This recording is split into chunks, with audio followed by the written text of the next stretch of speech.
So if I have only a few fine reviews and my product is in a highly competitive niche, should I use automatic or manual campaigns to start? I believe that if you are in a very highly competitive niche, first look into the reviews. Are the fine reviews, we're just assuming right now the fine reviews are positive. So are the fine reviews positive? Are they over 4+ stars or are they under 4+ stars? And then you would look also in your, how about my competition?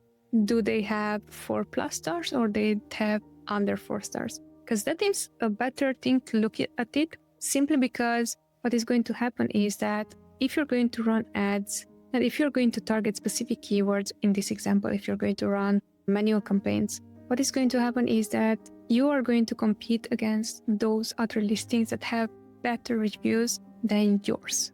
We usually do like to promote as much as possible a product even with 0 reviews. Simple reason for that, whoever the shopper is, when they see 0 reviews, it's still a highly likelihood that they are going to click on the listing. If they're seeing the 1-star review, probably they're not going to click within the listing because someone else considers that that is not a good product. So that's why I'm saying that right now it really comes down to, are those reviews positive or negative? Because based on that, you will know clearly the next thing of should you be running manual campaigns, automatic campaigns. If it is a very highly competitive niche, I would be running manual campaigns. Manual campaigns are going to be more costly, but at least you're going to get sales for something that is specific to your product.